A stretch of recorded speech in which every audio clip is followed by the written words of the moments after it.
Welcome back to my YouTube channel ভূত মিডিয়ার পক্ষ থেকে সবাইকে জানাচ্ছি সালাম আসসালামু আলাইকুম রহমতুল্লাহ।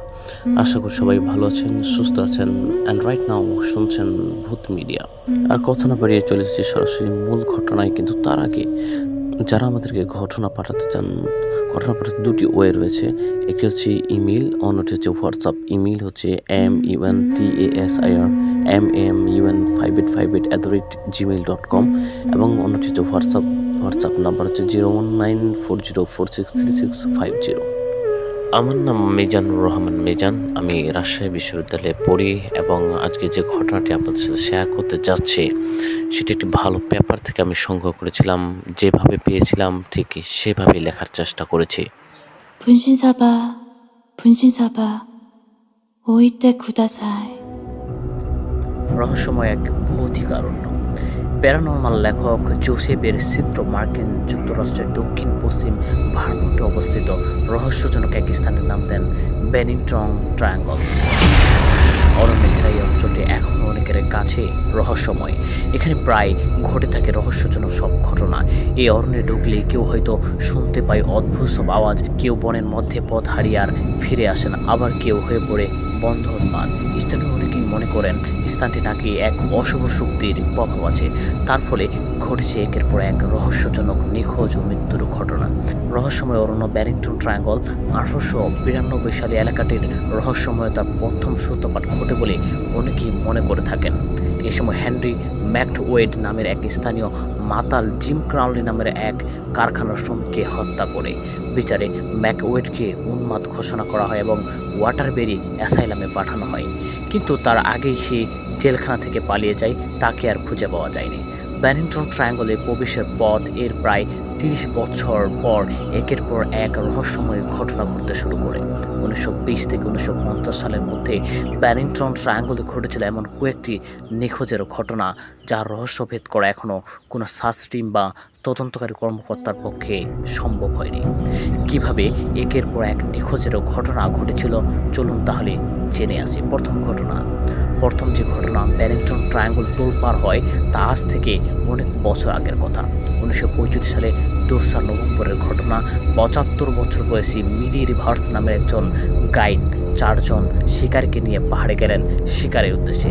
দলটিকে নিয়ে ফিরে আসার সময় লং ট্রেল রোড ও 9 নম্বর রুটের কাছাকাছি এসে রিভার্স তার সহযাত্রীদের থেকে সামান্য এগিয়ে যান। এরপর থেকে তার সহযাত্রীরা তার আর কোনো হদিশই পাননি। হঠাৎই ওই জায়গা থেকে তিনি অদৃশ্য হয়ে গেলেন। পরে স্থানীয় পুলিশ ও স্বেচ্ছাসেবকের দল চিরুনি অভিযান চালিয়েও রিভার্সের দেখা তো দূরের কথা, তার দেহ পর্যন্ত খুঁজে পায়নি। দ্বিতীয় ঘটনা। পরের ঘটনাটি ঘটে প্রায় 1 বছর পর 1946 সালে 1 ডিসেম্বর। বেনিংটন কলেজের অধ্যয়নরত পলা ওয়েডেল নামের এক 18 বছর যুবতী ভ্রমণের নেশায় লং ট্রেলের উদ্দেশ্যে বেনিংটন ট্রায়াঙ্গলে বনের মধ্যে ঢুকে পড়েন। তার পরিচিত অনেকেই তাকে বনের মধ্য দিয়ে যেতে দেখেছেন, কিন্তু সে আর জঙ্গল থেকে কখনো ফিরে আসেনি। এরপর তাকে খুঁজে দেওয়া বা তার সন্ধান পাওয়ার জন্য $5000 পুরস্কার ঘোষণা করা হয়। এমনকি যুক্তরাষ্ট্রের তদন্ত সংস্থা FBI-এর সাহায্য নেওয়া হয়, কিন্তু কোনোভাবে তাকে আর খুঁজে পাওয়া যায়নি। তবে তাকে নিয়ে এমন গুজব ছড়ায় যে বলা হয়তোবা তার প্রেমিকের সাথে কানাডায় চলে গেছেন। আরেকটি ধারণাও তখন বেশ প্রচলিত ছিল, আর তা হচ্ছে প্রকৃতির মাঝে একাকী নিরিবিলি জীবনযাপনের জন্য নির্জন জঙ্গলকেই বেছে নিয়েছেন বলা, কিন্তু এর সপক্ষে কোনো বাস্তব প্রমাণ পাওয়া যায়নি। তৃতীয় ঘটনাটি ঘটে তার 3 বছর পর 1949 সালে 1 ডিসেম্বর তারিখে। জেমস টেডফোর্ড নামের একজন প্রবীণ সামরিক ব্যক্তি তার এক আত্মীয়ের সাথে দেখা করার জন্য সেন্ট অ্যালবাম থেকে বাসে করে বেনিংটনের উদ্দেশ্যে যাত্রা শুরু করেন। বাসে যাত্রী ছিলেন মাত্র 14 জন, কিন্তু বাস গন্তব্যস্থলে পৌঁছার পর দেখা গেল বাস যাত্রীদের মধ্যে বাসটি কোথাও যাত্রা বিরতি করেননি। কিন্তু সেন্ট অ্যালবাম থেকে বাস যখন যাত্রা শুরু করে তখন বাস ড্রাইভার সহ যাত্রীরা জেমসকে তার নির্ধারিত সিটে বসতে দেখেছেন। বাস চলা শুরু করলে তিনি তার সিট থেকে একবারও ওঠেননি। আবার কয়েকজন যাত্রী শেষ স্টপেজের আগে স্টেশন পর্যন্ত জেমসকে ঘুমিয়ে থাকতে দেখেছেন বলে জানান, কিন্তু তারা কেউ বলতে পারছেন না জেমস কোথায় হারিয়ে গেলেন। অদ্ভুত ব্যাপার হলো জেমসের লাগেজ ব্যাগসহ তার টাকা ভর্তি ওয়ালেটটি তার সামনে পড়ে থাকতে দেখা যায়। চতুর্থ ঘটনা, পরের ঘটনাটি ঘটে পল জ্যামসন নামের এক 8 বছর বয়সী ছেলেকে নিয়ে। 1950 সালে 12ই অক্টোবর এক সকালের ঘটনা। জ্যামসন ছিলেন তার মায়ের সাথে। তিনি এ সময় শুকরাছানাদের খাবার খাওয়াচ্ছিলেন আর জ্যামসন বাড়ির চারপাশে ছুটোছুটি করছিল। ঘণ্টাখানেক পর মা ঘরে এসে দেখেন জ্যামসন ঘরের আশেপাশে কোথাও নেই। জ্যামসনের গায়ে ছিল লাল রঙের জ্যাকেট, দূর থেকে যা সকলের চোখে পড়ার কথা, কিন্তু শাস্ত্রী মনেকে অনুসন্ধান করে তার উদ্ধার করতে পারেনি। পঞ্চম ঘটনা, জ্যামসনের ঘটনার মাত্র 16 দিন পর অক্টোবর 28 তারিখ 53 বছরের ফ্রিডা ল্যাঙ্গার তার চাচাতো ভাই হারবার্ট এলসনার সমারসেট রিভারসনের কাছে কমপ্লিনের উদ্দেশ্যে বেরিয়ে পড়ে। হঠাৎ একটি ছোট স্রোতের নদী পার হতে গিয়ে ফ্রিডার পানির মধ্যে পড়ে যান। ভিজে যায় তার পরনের কাপড় চোপড়। এরপর তিনি হারবার্টকে একটু অপেক্ষা করতে বলেন। পোশাক পরিবর্তনের জন্য ফ্রিডা ফিরে যান ক্যাম্পে। অনেকক্ষণ থেকে যাওয়ার পরও তিনি আসছেন না দেখে হারবার্ট ক্যাম্পে ফিরে আসেন, কিন্তু হারবার্ট ক্যাম্পে এসে ফ্রিডাকে খুঁজে পায়নি। এলাকাটি ফ্রিডার কাছে বেশ পরিচিত, ফলে দিনের আলোয় হারিয়ে যাওয়া তার পক্ষে বেশ অসম্ভব বটে। আবারও শুরু হলো ব্যাপক তল্লাশি। 2 সপ্তাহ ধরে 300 জন অনুসন্ধানকারীর সমন্বয়ে গঠিত 5টি অনুসন্ধান টিম হেলিকপ্টার, এয়ারক্রাফট থেকে শুরু করে বিভিন্নভাবে তন্ন করে অনুসন্ধান চালিয়ে ফ্রিডার অস্তিত্ব খুঁজে পাওয়া যায়নি। তবে অদ্ভুত এক ব্যাপার হলো, এই ঘটনার 1 বছর পর 1951 সালে 12ই মে সমারসেট রিভার্সের কাছাকাছি এক জায়গায় ফ্রিডার দেহ পড়ে থাকতে দেখা যায়, কিন্তু তার দেহ ময়নাতদন্ত করেও মৃত্যুর সঠিক কারণ জানা যায়নি। তবে ফ্রিডাই একমাত্র নারী যার লাশটি খুঁজে পাওয়া গিয়েছিল। কেন ঘটেছে একের পর এক এই অদৃশ্য হওয়ার ঘটনা? অনেক প্যারানর্মাল বিশেষজ্ঞরা এ নিয়ে তাদের নানা অভিমত উপস্থাপন করেছেন। নেটিভ আমেরিকানরা প্লস্টেন বাড়ি মাউন্টেনের আশেপাশে এলাকাটি অভিশপ্ত ভূমি বলে মনে করেন।